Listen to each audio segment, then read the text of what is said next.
Hey guys around the globe, welcome back to the Schtuff podcast. I am your faithful host, Anthony Claiborne, joined by my good brother, Jonathan Espy from Thailand. How's it going, my man? Brother, it's going good, man. We just hanging here doing the Rona, trying to keep our head down and keep things moving, not going crazy. They're talking. Well, first off, here in the States, we tend to be a little bit more rebellious anyway, as our guest today knows all about.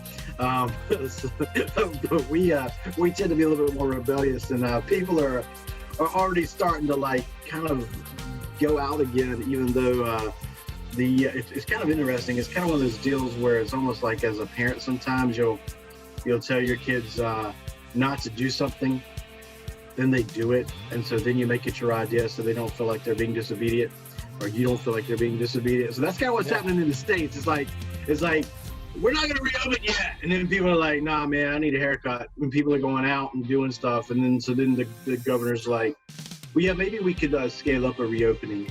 So Man, I saw this news article. I was watching it and whatever. It made me mad, man. It's like lady, but it made me like mad, but also like District 9 kind of stuff. There was a lady. 21? No, though. I'm sorry. It's a reference to a conspiracy theory. I don't know about that one. I volunteer as tribute. Yeah, the tribute one. But there was a lady that was in Texas. She was like a hairstylist salon, and she got arrested. And the judge was like, look, you were being selfish. You were not listening. You were putting your own self over the will of the government and all this stuff. And if you just apologize and admit you were wrong, then I'll let you go and no fine paid. And she was like, I cannot do that. I will, I'm trying to put food on my table for my kids and my employees' kids. It's not being selfish. So I respect the courts, but I refuse. I will not shut my thing down. And I was like, freedom, let's go. I was like, man, I was like pumped. I was like, let's go. But I'm stuck here in Thailand, so I really can't do much. But it definitely has created a lot of it's created a lot of conversations, we'll say, between people, because and I don't want, we obviously have we don't want to spend a lot of time on it, but it's difficult to know how to respond, because I'm not positive we have 100% accurate data from any direction. And it's definitely, we are freedom lovers by nature. Literally, and in all seriousness, I know it sounds kind of, but literally my ancestor was at Yorktown when Cornwallis surrendered his saber through one of his officers. You hear that, Alan? Alan, that's when one of your generals surrendered to one of our. Actually, hid in a cave. It's somebody else to surrender. Just some of the farm tools that was being used to whoop his tail. I could only imagine that general just wanted to go home. He did. I think they sent him to India, actually. Cold, hungry, I seriously think they sent Cornwallis to India after the war. I need to check that, but I think they did. It's funny because, like, my friend Steve there's this American program called Turn about Washington spies. I will say loosely based on Washington spies. Have you ever seen it, Alan? No. It was an AMC program. It was really good. It was good storytelling. It was very good. But one of my friends here actually was part of it. He played a character. He's a Native American. He played in it in season 1, and it was funny. Series. That's the Turn thing you're talking about. Yeah. Oh, now I know what you're talking about. Okay, it makes much more sense now. So it was funny. There was this character on there the whole time, Captain Simcoe, that I would watch online arguments, and people were like, that guy should get killed. He's I'm so glad when they take him out. And finally somebody was like, he founded Quebec.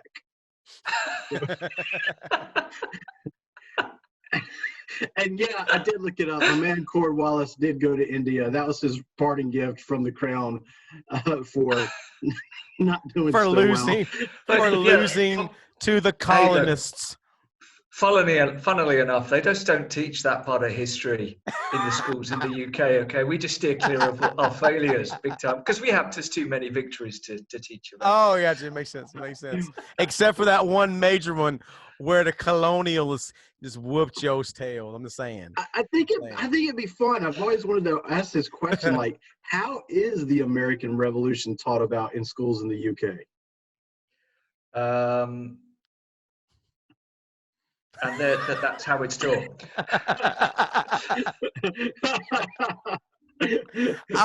I would say this, like I love that time period. I love the Revolutionary War time period.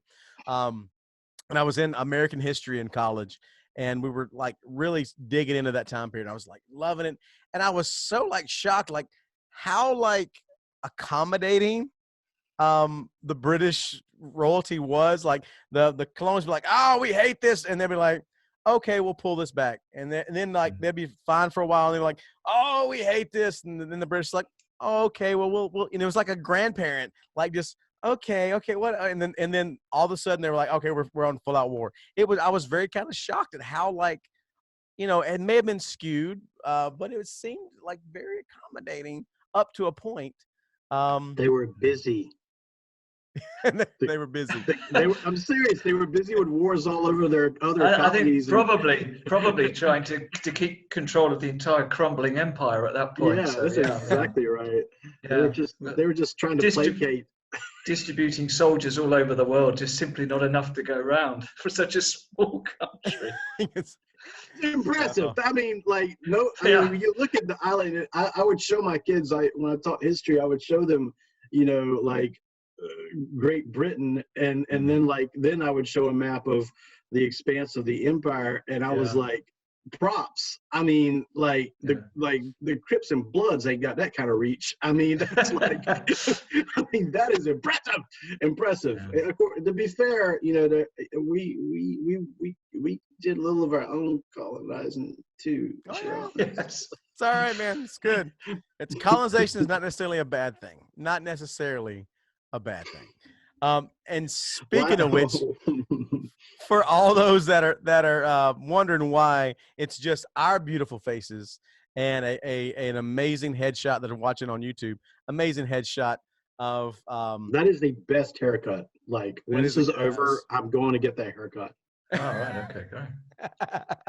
But we're joined today by our good friend and filmmaker on a global level, Alan Tickle Smithy, or as they say in Britain, Smythe. How do you say it?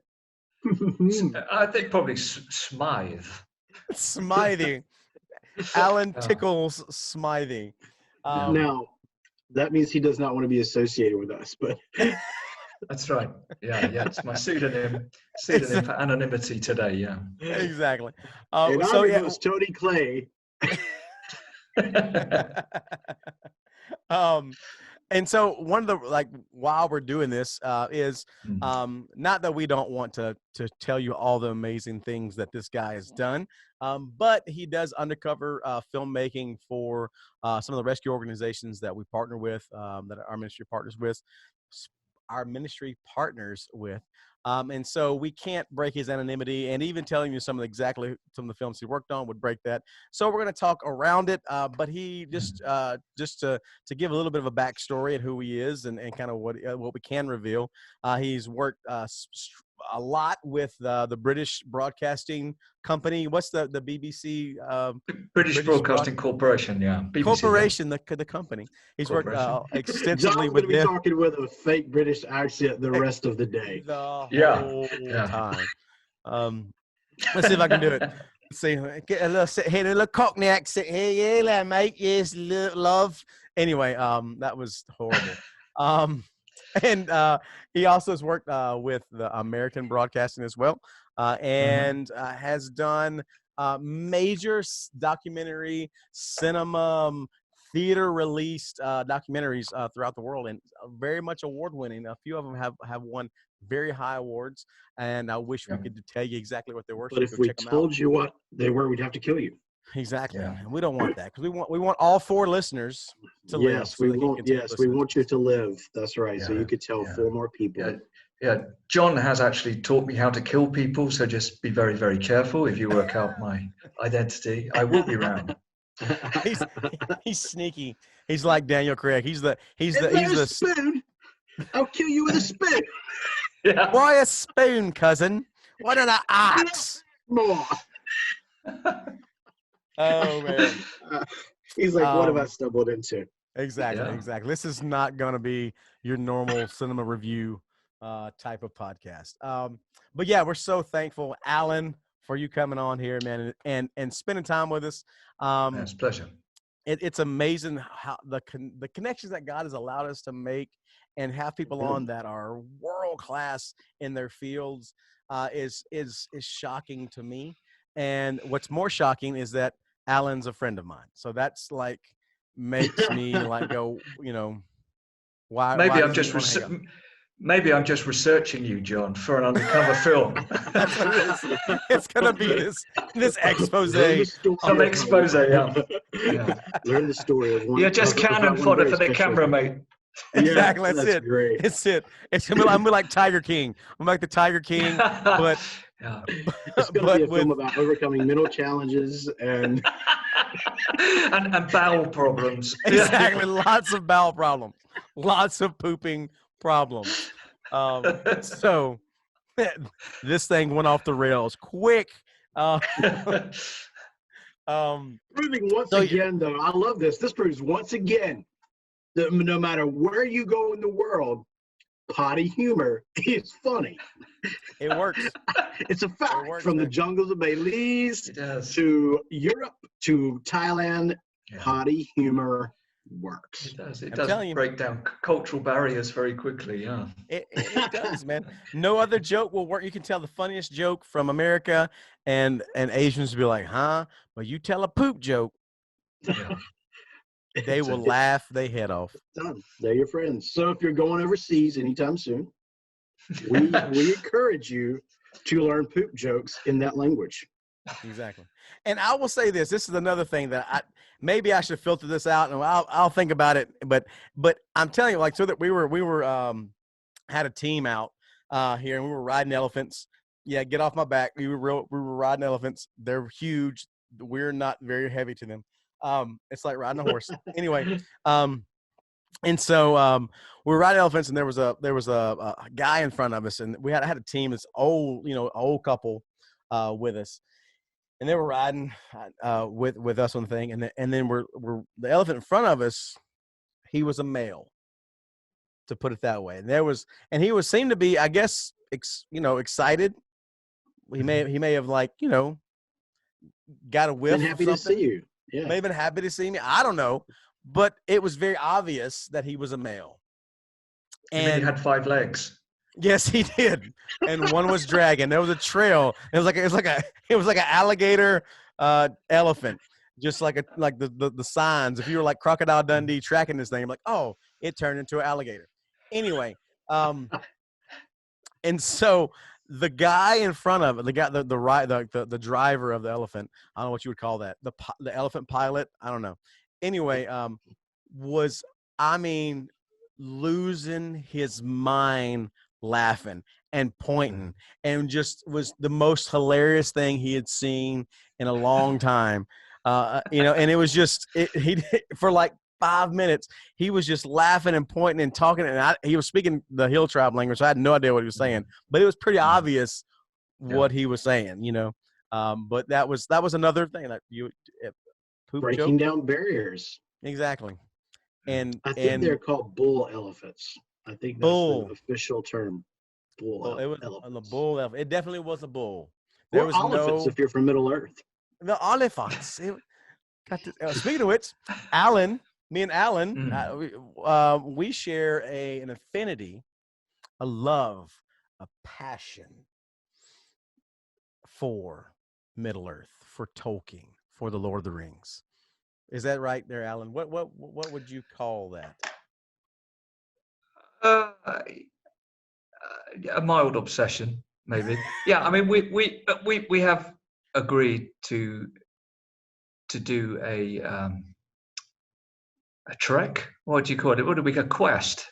A Yeah, quest. A quest. we're going on a quest. Yeah, so one day we do plan to retrace the steps of the legends that are in the Lord of the Rings, and probably just wander through various modern housing estates in New Zealand in a confused and lost state.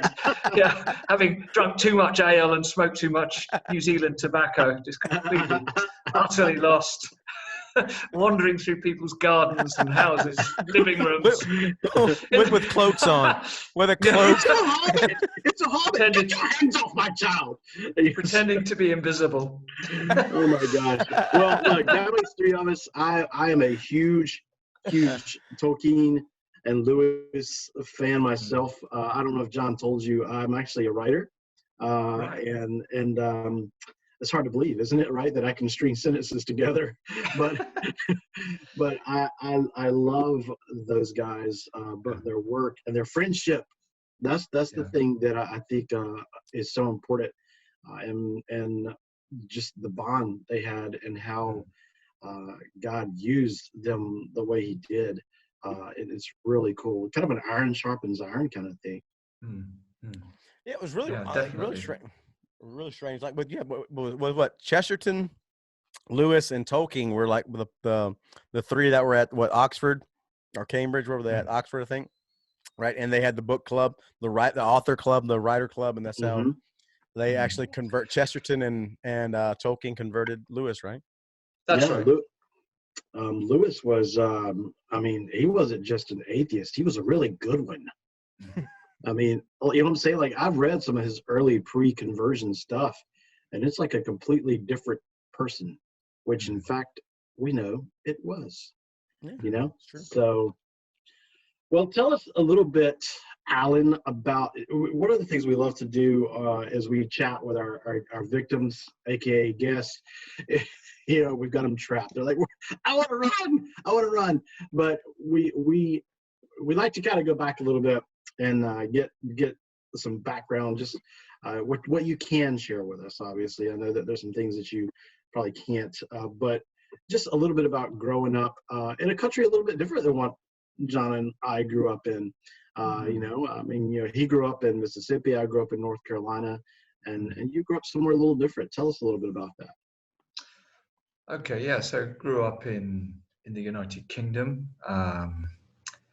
My childhood was predominantly through the 70s and the early 80s, and then my teenage years were in that wonderful era of the 80s, which is a great place. That's where I belong, really. I mean, Yes, struggled as soon as the OMD, 80s. Depeche Mode. Yeah, fantastic era.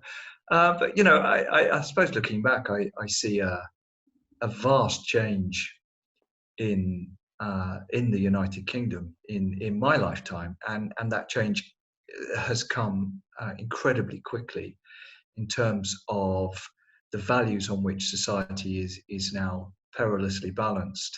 It seems to me that the core fundamental values which were born of Christian teachings, which are the bedrock of law and order and society and what we would value as good, have very, very quickly, I think over the last 20 years particularly, been eroded. And we sort of exponentially sweeping towards a very, very secular, godless society, which it seems that what was once good is now considered bad. You know, it's like a perversion of all things good. Everything's inverted, turned upside down, if you like, pulled inside out. And what we grew up thinking was right is now considered wrong, and you are condemned as a hate criminal, perhaps for daring to stand up to this sort of like woke liberal secular agenda, which is just seeping into every aspect of British society. That's I was you talked about that, and I was very not shocked, but I was wondering. You know, there was actually a British show, a couple of British shows that came out, and one was Dracula. It came out on Netflix. If you hadn't watched it yet, it's actually not that bad. Mm, It's like a retelling of Bram mm, Stoker's Dracula through the mm, BBC, whatever. But they actually didn't um like bash completely Christianity in that, which I was waiting for it to be just completely just bashed. But I mean, at the end of it, they twisted it a little bit. But mm, I was very shocked. I was very surprised to see that they didn't do what most mainstream movie producers or show producers tend to do, is to make Christianity look silly. mm, mm. I I haven't seen the series myself, and I know the writer. I don't know him personally, but I know other projects that he's worked on, and he shoehorns in a lot of liberal agenda Mm, into what he writes, and you feel that. And I think that there is an element of that in Dracula, but in a huge amount of the output of BBC programming mm, now, it is almost. I mean, some people would go as far as saying there is a social engineering agenda mm, to broadcast now in terms of pushing minority views as what should become the majority norm. yeah.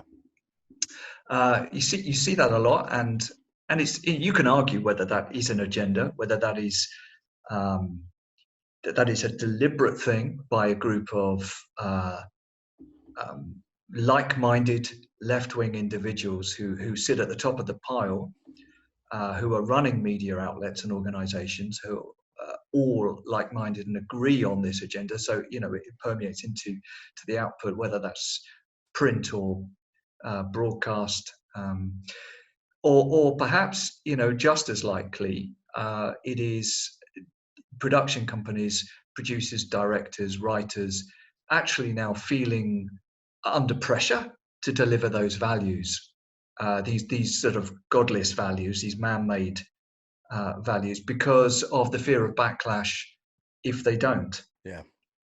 That's an interesting thought. It's we've noticed that in the States as well. It's funny, the whole time you were talking, I was thinking about different advertisements and programs and so forth. When there is such a widespread tapestry, if you will, for lack of a better word at the moment, that you see, it's hard not to think that someone is in fact weaving it Mm, together. mm. And so, would you say, if we had to press you into making a call, would you say that, just in your opinion, it's more film directors, commercial directors, etc., being afraid of backlash, or is it just so innate now in their DNA, or is there a legit process of them saying, you know what, we're going to push this, we're going to push this, we're going to push this, and kind of and maybe lean to that a little bit of the social Yeah, engineering. I think the most likely explanation for it really is it comes from top down. So you have your broadcasters, your commissioners, who are conscious of their commitment to equal rights, equal inclusion, equal whatever, and they have those targets to meet. So they are commissioning programs which will deliver those ideals that they feel compelled or obliged to commission for broadcast. So I think it probably starts at the top, and just it's like dominoes. You push the first one and all the way down the line, so everything falls into place. So I think it just starts at the top. And I think if but likewise, if you're hoping to get something, if you're writing something and you want it commissioned, you've got to be aware that, the way you're going to get something commissioned is to tick these boxes that have to be ticked. Is this way of life included in this? Oh, is this inclusive? Is this person represented? Is this the viewpoint or this lifestyle represented? And if so, then you've got a good chance of getting your work looked at and read, I think. But there you go. Yeah, that's one What thing I is? was. Oh, go sorry. Go ahead. No, No, John, go you ahead. go ahead, buddy. Mine was way off in left field. So go ahead. Well, I was going to ask, what is life like what is Christianity like in the UK? When we tend to, our idea of Christianity outside the United States is, I think, very skewed often. If you know anything about Christianity around the world, it comes to, there's like two extremes in the United States. I feel like either our thought of Christianity around the world is underground church, huddled in a room waiting for somebody to kick the door in, or Hillsong. Yeah. That's the two extremes. Yeah. Which Hillsong in London is really good. I've been to see them live, but so or it's England with just big higher spires and everybody holding hands and palm prayers. yes, Yeah, well, that Fox.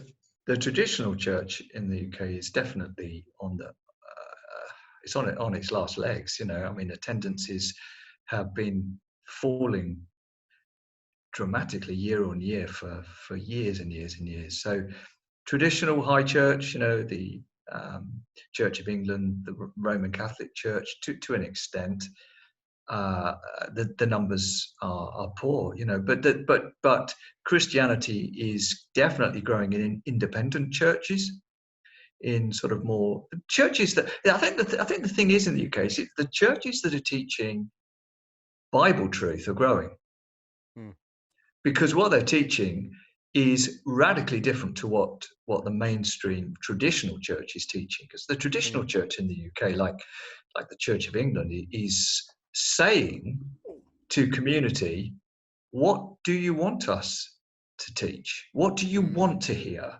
Not, this is God's word and you may not like this because it's offensive to you, because actually it is going to challenge your lifestyle and your life and the choices that you make in your life, which, let's be frank, Christian teaching is difficult for all of us because it challenges our very core, doesn't it? And that's what it's there to do. It's there to provoke change in our lives. But when you've got an established church who is actually teaching the same things as the liberal values that are being taught in schools and secular society, then people are going to church and they're hearing nothing new. They're not hearing, there's nothing to go for. But when you're going into churches which are teaching something which is so now radically different from the secular world and the secular values, and that gap is getting wider by the day, so that is what's challenging people. And that's why people are you're seeing church attendance grow in the UK in independent, more evangelical, Bible-believing churches. So that's a question I have there, kind of like a connection point.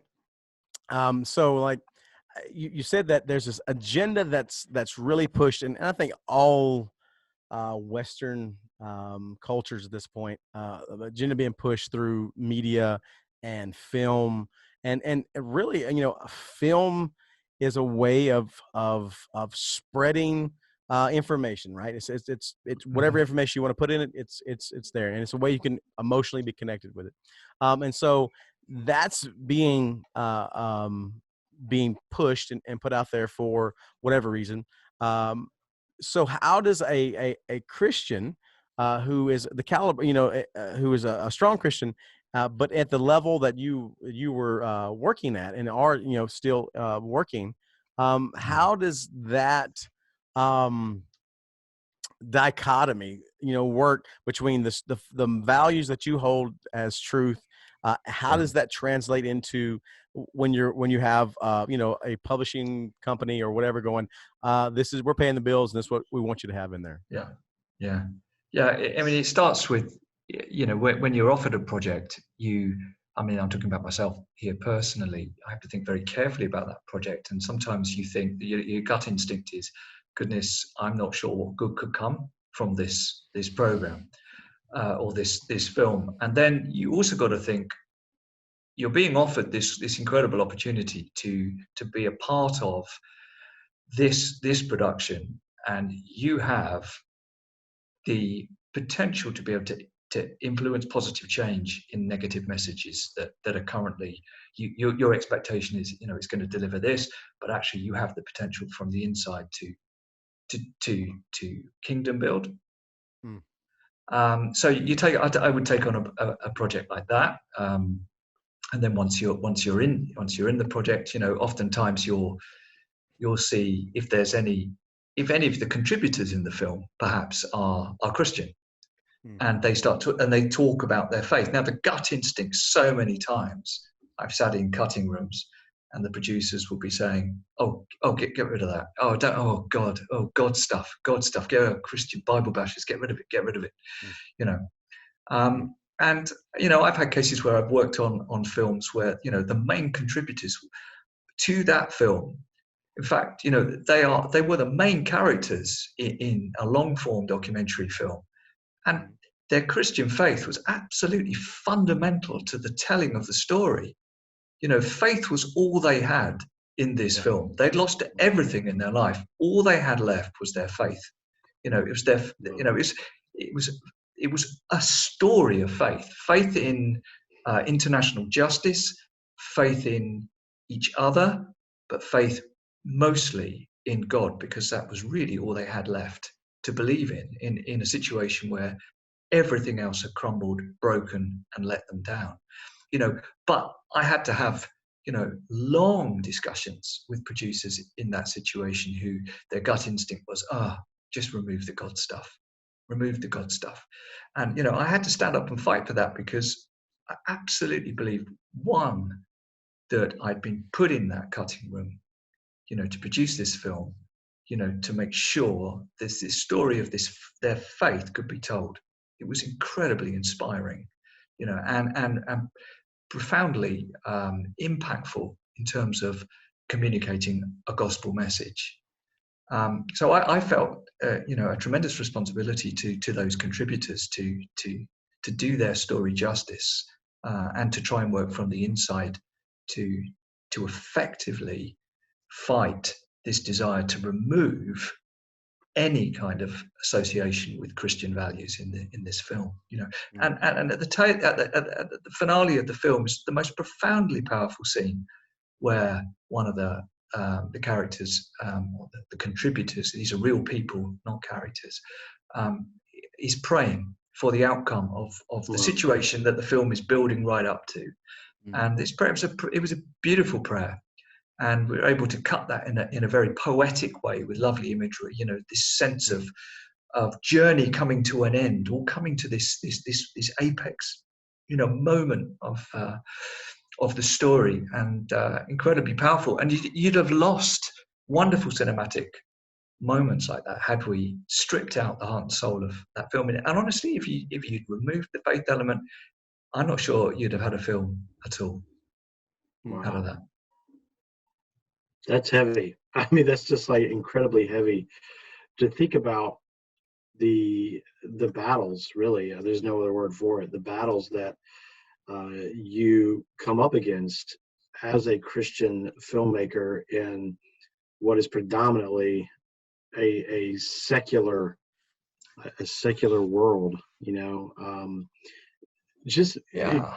kind of comes to my mind, God places guys like you there, and he places, like, somebody listening right now, they're like a mechanic, and they're the only Christian mechanic in their mechanic shop.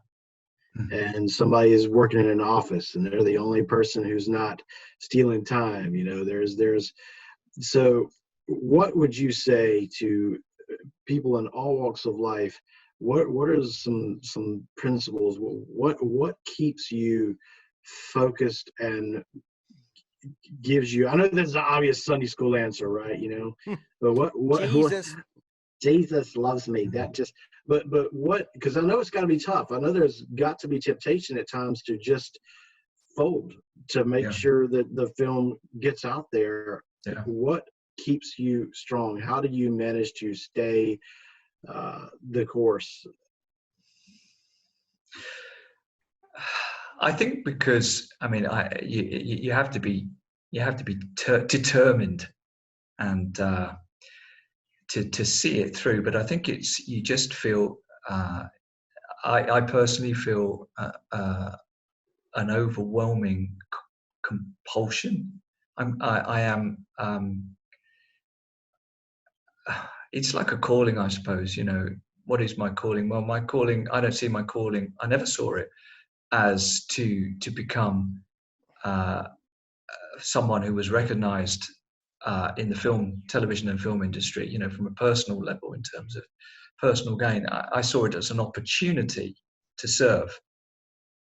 And I think that's what you have to hang on to, that you are there for a purpose. I mean, if you have a faith, and if your faith is real, okay, you've got to exercise that faith. You've got to action that faith. And actually, doing that can be extremely difficult and challenging and can put you in very difficult situations. But it's all about overcoming those situations with grace and humility.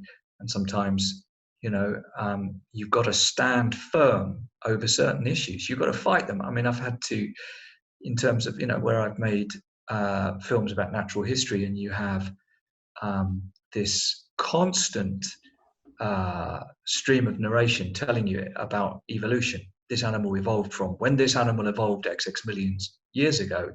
What can you do? Well, you can let that go, because you know that every other program that's being made at the same time about natural history is going to have that same message about evolution. Or you can choose to make the one film that doesn't. You can fight your corner and say, well, hang on, actually it's not factually correct to state evolution as fact, because it isn't fact. It's a theory. It's theoretical. And actually, I often laugh about this. I think it does take a greater step of faith to believe in evolution than it does in a creator God, because I Absolutely. think the evidence stacks up creation far more than it does evolution. But if I talk to filmmakers who are specializing in natural history film production, they've grown up believing that evolution is fact because it's taught in schools as fact. So it can actually go through quite an enlightening process. I've had conversations with people who have sat there and looked dumbfounded to be told that evolution is a theory, not a fact. Wow. And therefore they must comply to the trust values that the broadcasters have, that their audience has an expectation to be told the truth. So then I will say to them, well, we cannot say that as fact. You cannot say that animal evolved, or XX million years ago, that animal evolved from us, because we cannot state that as fact. So we have to be truthful. So if you want to say evolution, qualify it as the theory of evolution suggests, rather than this animal evolved. So it's it can be very subtle the way you fight these things, but it can also be quite blatant as well. But yeah, it's about standing firm for what you believe in, but also if you think that you've been asked to make a project. I mean, I was asked to make a project a year or two back, and it was pagan. The values in the film were absolutely pagan. It was a fascinating, sort of idea, looking at different sort of isolated communities around the world and how these people lived their lives. And this was a whole sort of celebration of those different lifestyles and things. But actually what it was doing was looking at very dark subject matters and glorifying them and putting them up on a pedestal. And I had to stand back, and it was a wonderful opportunity in terms of something to go on your CV. It was a huge budget production. And I had to make a stand, and I had to say to myself, you know what? I don't think I can actually fight this one. I don't think there's really anything I can do to steer this one away from the direction it's going, because this is all about paganism. And I had to let that one go. And it was difficult, because I loved the director. I loved the guy I was working with on that. And he was very disappointed in me, for not taking on the challenge. And it was a painful process, but I felt that actually with that one, I had to let it go. because I just thought it was actually not something that I could influence positively, and therefore I think it might have just been a very damaging and painful experience to be involved personally. Just kind of shifting gears over there, a little bit there. Um, there's this connection with, like you said, some people you work with that you really love, the projects you want to work with, and when I remember me and you've talked before about, when you're having to work with other celebrities, like people that come in and you get to see their life from a different angle than most of us do. That's just seeing it from the screen version. What's some of the people, if you can say some of their names, or if you want to name drop, would be great to hear. Like what's working with those, and have you ever had a chance to maybe witness to them, or during a project, get to talk with them a little bit about your faith? Generally, celebrities. I mean, we have our firm idea, don't we, in our mind of what people are like, celebrities, because of their on-screen persona, and ultimately, you find many celebrities are completely different in real life to how we expect them to be. Except for me and Anthony, we're completely like you see now. We're just as strange. Exactly. In real life. Exact same. There's we don't let this go to we don't let this fame go to our head at all. We don't. No. Yeah. Lord have mercy.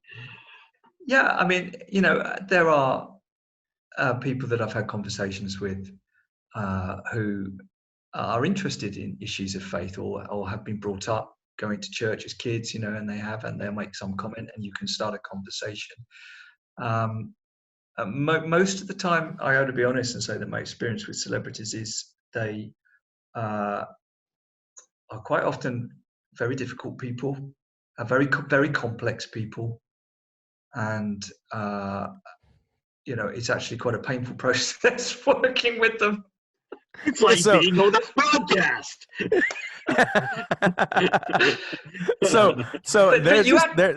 There's this one person that my compadre here loves, and I want you to shatter his world if you can.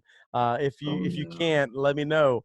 About a person that you work with that's supposed to have been at one of these shows that you had to wait for 12 hours for them to show up because they were just not coming. Do you know which one I'm talking about? I know exactly who you mean. I won't. Oh man, come on. No. You can't. Because we'll all get sued. But yeah, just a notable rock. We do not want to get sued. No, you don't. A notable rock star. Yeah. And a notable rock star that you love, Anthony, that you talk about pretty regularly. That is I feel like I know who you're talking about. But this is. I mean, this is nothing bad about. This doesn't reflect maybe his personal he had a potty nature. But yeah, you make an arrangement to film with someone and they're 12 hours late. It's just a bit difficult for everyone.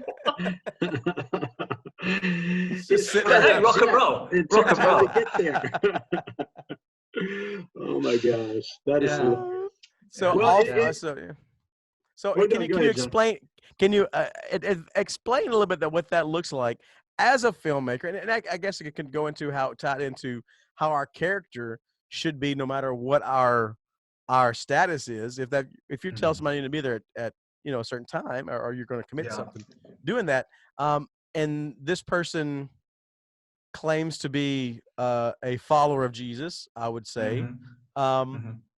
Can you explain that story a little bit, and then kind of just explain that story so we can kind of pull some stuff out of that, if you don't mind. You don't have to go into the details of who it was, but just if you can recall some of the things that would be pertinent to you. It was many years ago, so all I remember is there's an arrangement made. You get a crew on standby. You're there at the appointed time. You're told not to be late, and then you just every hour you get a slight update saying, yeah, he's on his way, he's on his way. But that's you know, that's all you get. And when people fairly certain he said he's sorry for being late, and I think he probably didn't even realize quite how late he was. I think, you know, when you get to that sort of level of superstardom, you know, you've got PAs working for you who are, you know, managing you every minute, you know, and I suspect it was probably nothing to do with him at all that he was late. It was quite likely the people around him, you know. Vindicated, John. You're throwing Oh, shade, and Yeah. he's man. vindicated. Yeah, I can't say Oh, man. it was this guy just behaving badly. I just don't know that at all. I don't know that at all. Uh, But yeah, there are people who do behave that badly. He You had know, orphans to feed, John. yeah, he had probably. been- I'm sure he did. Yeah, I'm sure that's what he was doing. yeah. Feeding the poor orphans in Africa. Yes. So Fighting AIDS in Africa, maybe. exactly, probably doing that. Um, Hmm.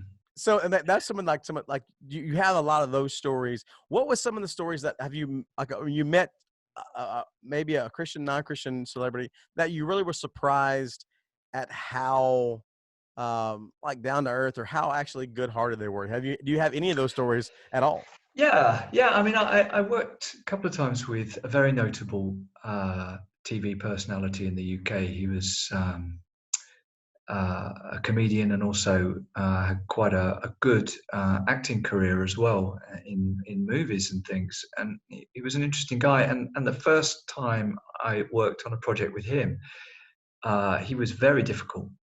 And I think perhaps because it was a difficult subject matter and the filming locations were very tough, and he made people's lives quite difficult. You know, he was yeah, just hard work, you know, and every day was painful. And then some years later, I worked with the same guy again, and he'd gone through a real transformation process in his life. You know, he was a very different character altogether, and actually incredibly helpful. And I thought he'd gone through some sort of like, it's certainly, I felt he was searching spiritually in some way. And I think, and in this particular, the second time I worked with him, there was a sequence in the film where he's talking to a lady and she's dying. It was a documentary film actually that he was presenting, and this lady was an African woman, and she is dying of AIDS, and it's some time ago. So it was before the time when HIV/AIDS medicine was readily available for people free of charge. You know, so there was no treatment for this poor woman, and she was wasting away, and he was very moved by that. But it was more so her story. He asked her some quite interesting questions about how she came to get sick. You know, how did she get sick? And she said, you know, that promises that I seem to remember, something like promises her husband had made to her had not been kept. Oh, wow. And it was very profoundly powerful. And he said, he talked to her about that. And then she spoke to him about her process of forgiveness for her husband. Now, her husband had already died of AIDS, and she was dying. And she spoke about this process through her Christian faith, how she was able to forgive her husband. And no one saw that coming. And I remember it wasn't even, I'm not even sure it was a piece to camera. Maybe it was an aside while the camera was rolling. I can't quite remember now. It was some years back.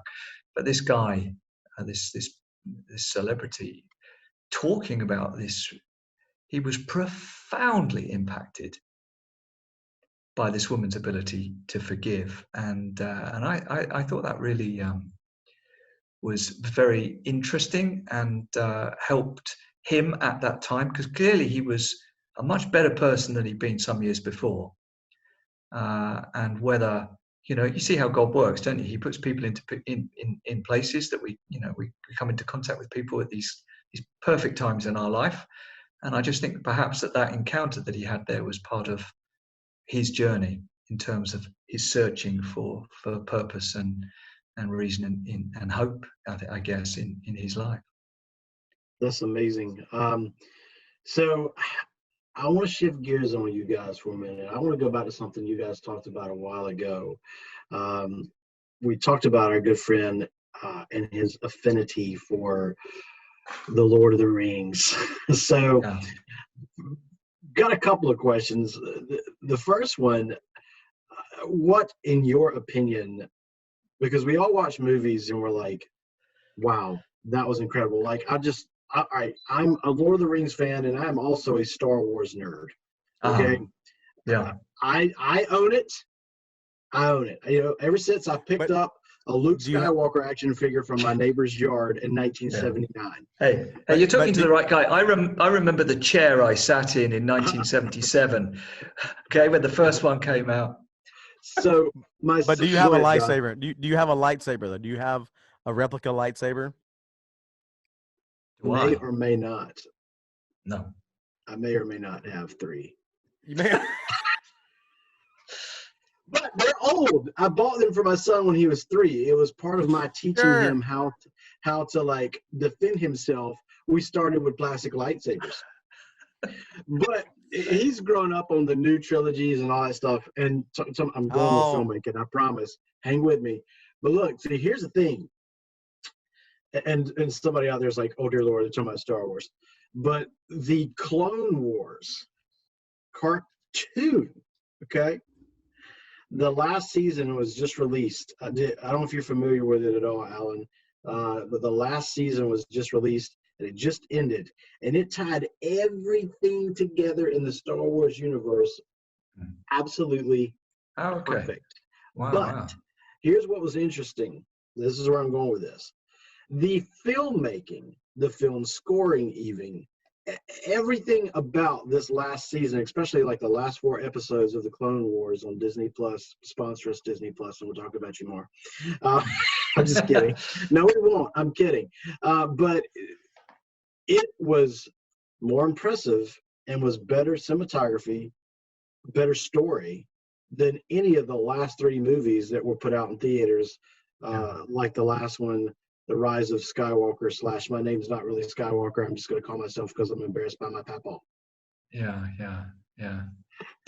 So what makes a great film, Alan? That's my question. What do you think makes a great film? Oh, hold up, Alan. Hold your horses, Alan. Yeah. I got to take issue with this cracking over whatever point side I'm pointing here. Rogue One, the ending scene, the last 10 minutes of Rogue One, by far the best 10 minutes, the best shot He's footage. not seen Clone Wars. It's a cartoon, Anthony. It's a cartoon. All right. It is more than a cartoon. It's like saying Smurfs is great. You know, it's a cartoon, right? And so all I'm saying is, put the 2 clips up side by side. I hear you. I agree. It was amazing. All right. So that when I saw Lord Vader slung that dude in the air and then stabbed him as he went by, that was like, this is what Vader's supposed to be. I would submit that is fan service, not cinematography. I don't care what it was. It made me go, oh yes. And so anyway, with that being said, back to you, Alan. I just wanted to what makes a great film? I'm gonna come back to that. Okay, what makes a great film? Okay, great film. What makes a great film was a great story, and I suppose that it begs the question: what makes a great story? And I think if you look at Star Wars, and Star Wars is just one of many blockbuster movies that have tremendous themes, emotional themes running right the way through them, woven into the story. You know, the narrative. And if you look at it more deeply, oftentimes these films are really looking at biblical storylines, biblical values, tales of. I mean, take Star Wars is a great example. You've got resisting temptation. You know, Luke's resistance of turning to the dark side with everything that's being offered to him by Vader and the Empire. You know, Luke stands firm to the good side. You know, that isn't until they destroyed his integrity in the new series. I'm not talking about that. Doesn't class as Star Wars. That film. I'm teasing you, man. I'm just like that's what. But no, I'm with you on that. And then you got Darth Vader as well, where he has his journey of redemption. These are all stories that the writers may not necessarily even be aware that what they're writing comes from the Bible. These are biblical themes that they're writing. It's just that perhaps it is because the greatest stories that have ever been told are from the Bible. There are no greater stories that are told, and that's why perhaps biblical themes are so inherent in so many great movies. Often you look at themes, you have themes of self-sacrifice, sacrificing your life for the greater good of other people. Now you see that theme, that makes a true hero in a movie. Okay, it's exactly what Christ did for the world. These are values that we as mere mortals look at and say that's the greatest thing you could ever do, is to sacrifice yourself for someone else. That's why something like there was a film quite recently, Hacksaw Ridge, war movie, true story about the guy who was a conscientious objector, had a deep Christian faith, refused to hold a gun, but went into that combat situation and saved dozens of guys under fire, and was highly decorated as a result. But there's a guy living out his faith in those difficult situations. But then you see the power of that message, the power of that story, and made an incredible movie, which did very, very well box office wise, because people need good news. They need good stories, and those good news stories all come from the written word in the Bible. That's where they come from. I think you're speaking to, it's interesting, that's a good segue for my other thought. You're speaking to the innate desire that writers like Lewis talk about of mankind to see redemption. We live in this broken world. It's amazing the beauty around us, even in a broken world, but it's a shadow of what it was meant to be. Yeah. And there's a longing in us to see evil vanquished and evil defeated. And that's why, like the Lord of the Rings, when the Lord of the Rings was in theaters, I was in a period of my life, I was a youth pastor. And once it came out on video and stuff, I used clips from it like all the time to teach my kids and talk to my kids and use illustrations. It's like, for me, there's no greater moment in film than when the battle at Helm's Deep seems lost. Yeah. And it's over. The Iroquois are going to overrun them. You've got the king is like, there is no hope, but they finally, Aragorn convinces them, ride out with me. And so they're in the thick of this battle. And if you've not seen it, guys, what are you waiting for? You could probably get it at the Dollar General store now for like $3. So go get it. So I probably got 14 copies you can have. We'll send you one, autographed by John.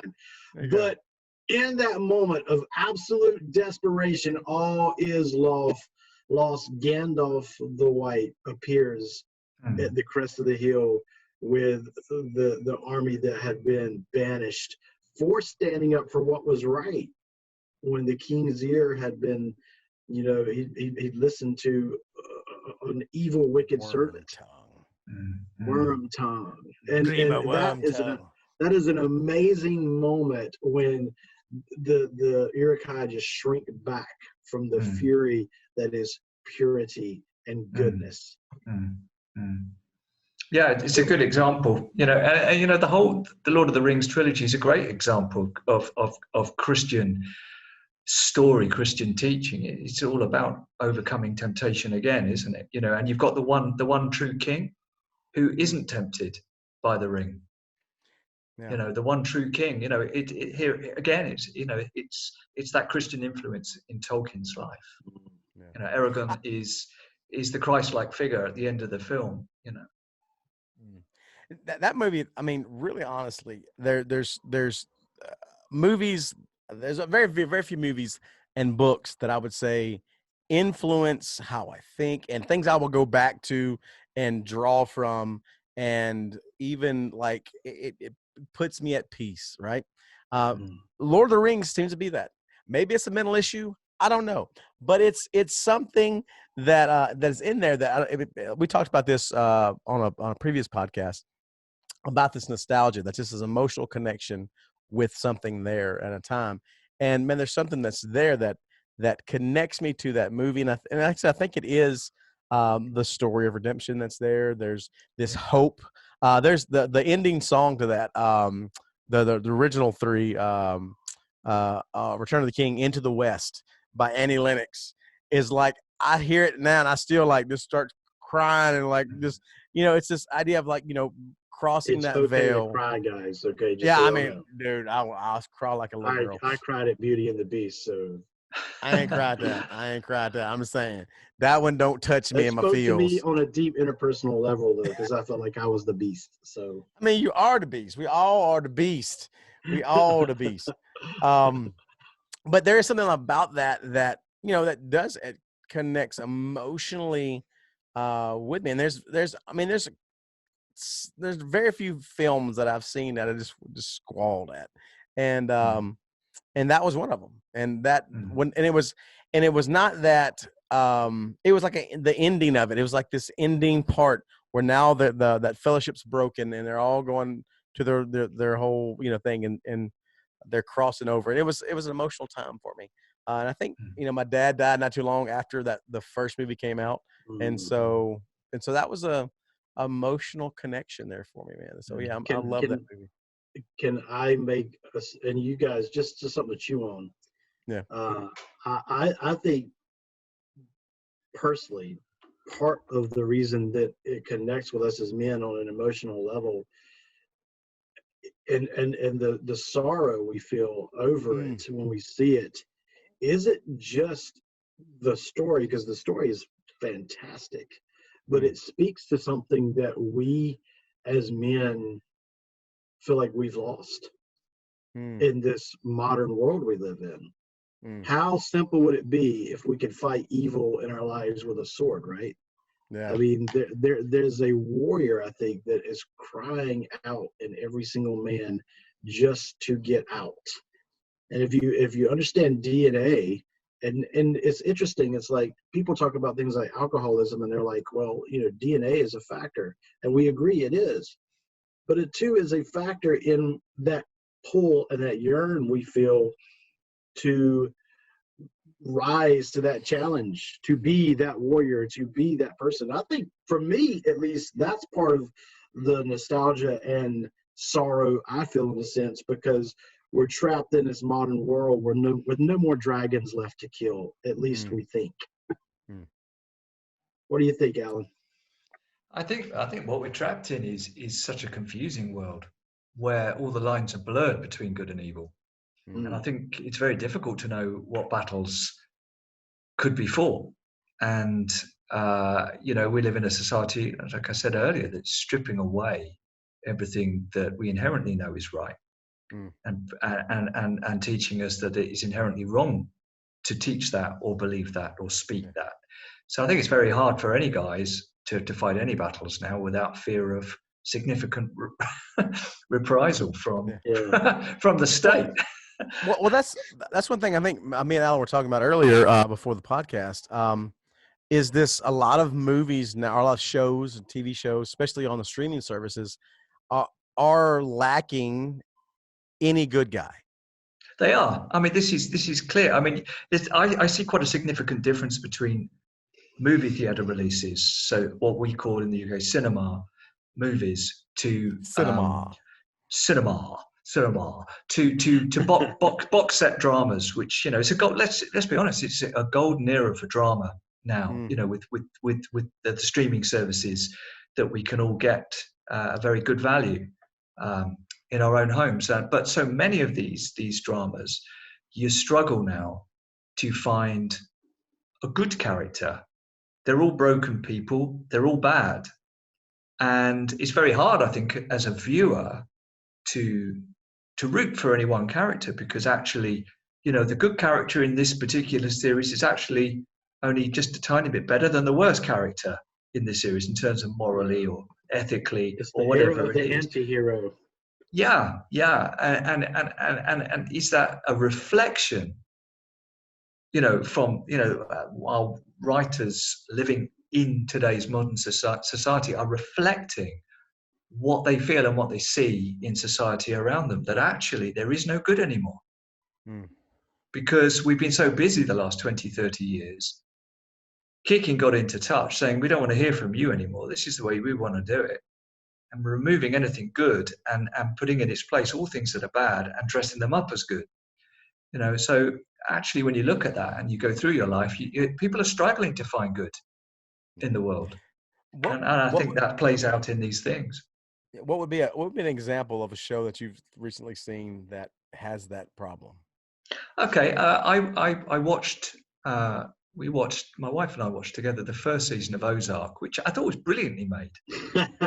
And it was brilliantly made. It's really well shot, excellently directed, very well put together, and sterling performances from the cast.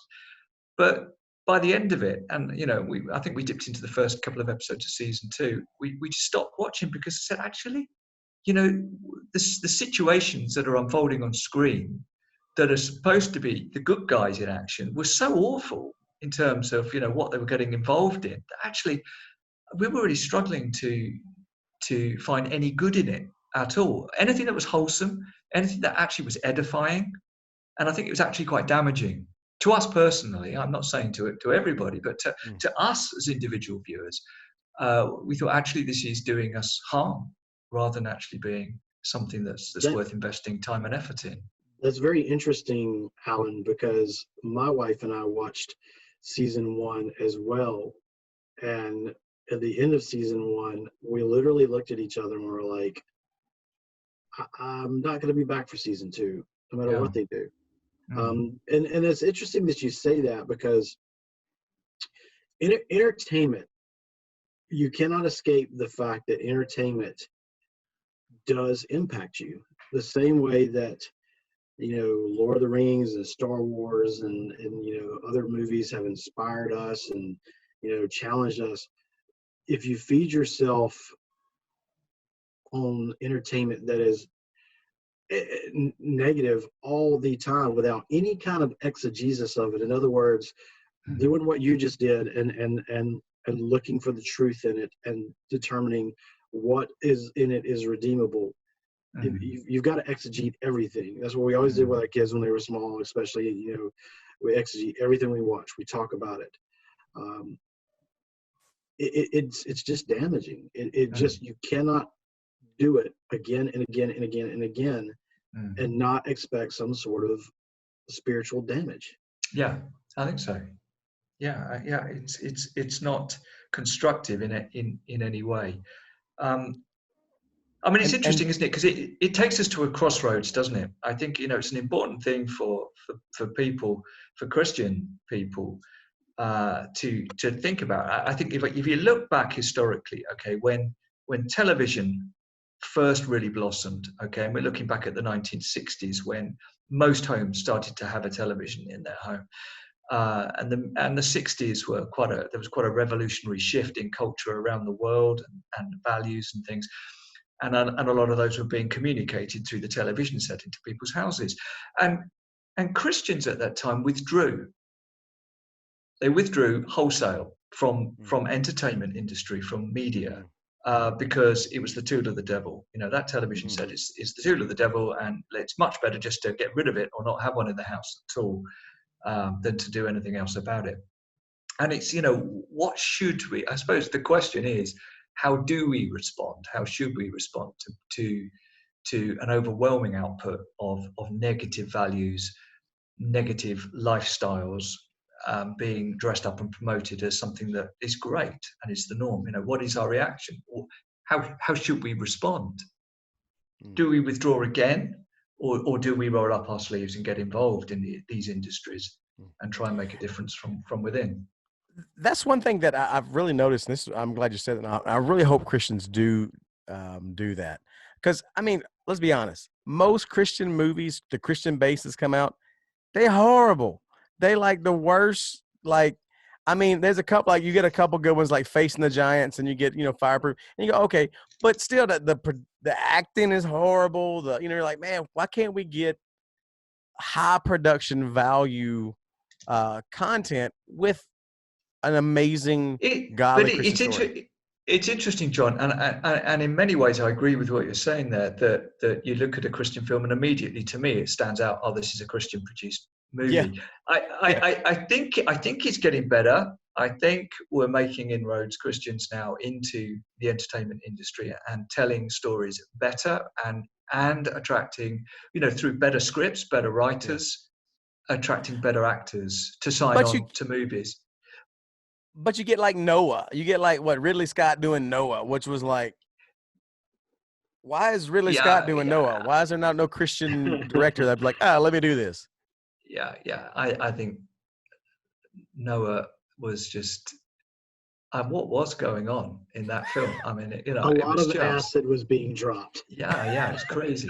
It was crazy. So, I But if think, you look at Christian movies that are being produced now, even though many people could look at them and say, okay, we're still lagging behind mainstream secular movies Mm, in terms of quality, production value. That actually Christian movies are doing fantastic box office. mhm. really? You're looking at films that are generating millions and millions of dollars, and that means that many, many, many people are going to see these films. Mm, So that says to me these films need to be made because one, there's an audience, but also they are in a privileged position to be able to share, the good news of the mm. gospel message to people who may never hear it in any other way. People who have never been brought up going to church, have no sort of church life at all in their family or family history or whatever, and that might be for them the first introduction they have to those sort of Christian messages. I'm just looking now. I can see recent films. I mean, I haven't even seen some of these, but Heaven is for Real. I did see that one about a little boy who was desperately ill and had a vision of heaven. Mm. Greg Kinnear, fine actor, attracted to that because it's true story. Terrific script, and it did something like 91 million box office. Yeah. No, that's produced. I think I'm right in thinking they're Christian film producers behind that movie. Hmm. So there's an appetite and a marketplace for it. And I think the ball is rolling. And I think the end products are getting better now coming out of Christian production houses, which is encouraging. There is this guy. I don't know how I'm friends with him on Facebook, but somehow we're friends on Facebook. His name is George Johnson. I think is his name. I'll make sure that's it. But he did a Christian thriller called Thy Neighbor, and it's out on Tubi or something like that. Haven't watched it yet. I got to go watch it. But like from all accounts of it, it seems to be a legit like decent movie storyline, but it has the Christian producer, Christian director, but has a Christian theme through it. And so maybe it's something I can go check out. We go check out together and watch on a Facebook party or something. I think what Alan is something you said, man, kind of comes to my mind. It kind of brings this thought that, and it takes us back to really to Tolkien. As a believer, you watch the Lord of the Rings trilogy in movie, or you read it differently than a person who does not acknowledge Christ. To you, the spiritual lessons become very obvious.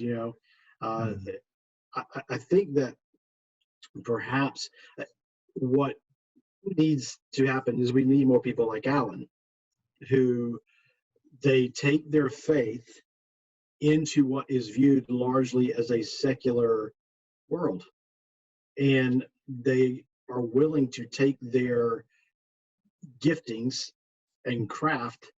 And the reality is, if you walk in step with Christ, he just kind of oozes out. You don't have to be. There's a time to be avert, and don't misunderstand me, but what I'm saying is, like, the same way Jesus found his way into Tolkien's writings, he's going to find his way into your filmmaking as a Christian filmmaker. If you just make good films, Jesus is going to be in there if you just make good films. And we need the other two, because we it's good to have more than one prong in a war, and we are fighting a war. So we need that prong too. We need better Christian films, and we're getting them. But we also need people who can walk that line close to the fire and get in there and roll their sleeves up and be a representative of Jesus in those difficult places. Yeah, for sure. I would encourage anyone who professes a Christian faith and is interested in pursuing a career in film and television or media, whatever, but in some communication industry, go for it. We have to be there. We have to be there. We have to represent. We have to be ambassadors for the Christian faith, and we need to get involved. We can't afford to step back.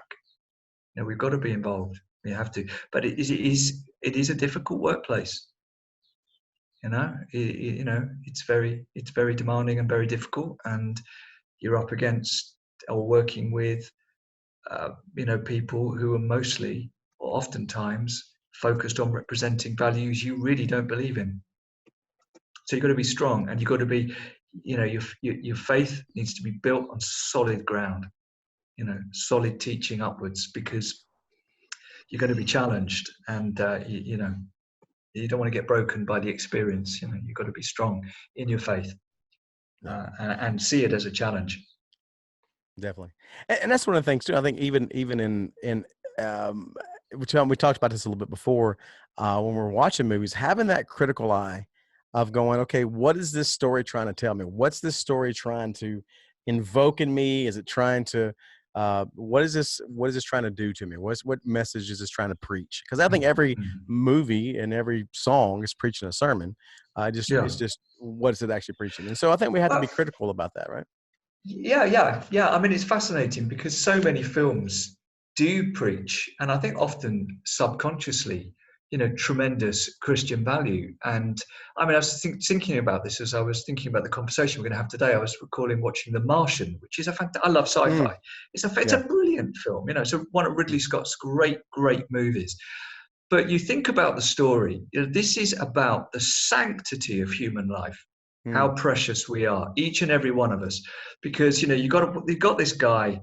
He's just a run of the mill. He's a scientist, okay, but he happens to be an astronaut. But here he is. He's stuck millions of miles away from home on the red planet.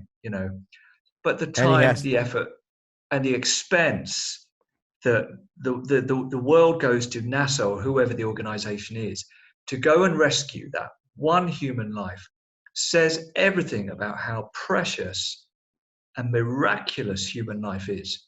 Wow. And he had to science the crap out of it. He had to science the crap out of it. So, literally, quite literally. Literally. Yeah. Amazing. And there's a talk about just kind of exegeting and making sure and having these conversations in your small groups, in your guide time. I had to beat Alan over the head a couple times about a movie he was just infatuated with, called Lost in Translation, that he was like, it's the sweetest movie in the world. I was like, this is about adultery, man. What is wrong with you? Yeah. Like, no, it's amazing. Yeah. Still a great film, but the values are very dodgy. I agree. Yeah. Well, we have enjoyed having this opportunity to talk with you today, and you've, our friends out there listening, you have learned some new terms today, like dodgy, and see, I caught one a while ago because of football, when he said kicked God into touch. You only understand that if you understand soccer. Yeah, so, sorry. Yeah. No, Sideline. I was like, yes. That is brilliant. Kicks God into touch. John's like, what are these fools talking about? I have no idea. It's essentially like they've kicked God's out of bounds. He's no longer allowed on the field. I'm not a communist. I'm not a communist. I don't know soccer terms. I'm sorry. Bless your heart. I'm just not even going to go there today. We'll do that on another podcast. Well, gang, thanks for joining us. We've been honored and just delighted to have you with us and have our friend Alan with us. Big takeaway for you. God has you placed where you are for a specific purpose. He placed him in the film industry. He placed John, as much as I pick on him, I love him. He placed him in Thailand to do what he's doing. We're going to talk about that one day. And he's got me here in North Kakalaki for a reason to do what I'm doing. And he's got you where you are. It's not a mistake, no matter how much it may feel like a mistake. So chew on that this week, and maybe you'll look at things a little bit differently. And maybe even on reach out to us on the Guys Schtuff Facebook page or Instagram, and post a picture of a movie that just really has spoken to you. And we will see you guys next time on the Guys Schtuff podcast. God bless you guys. Peace.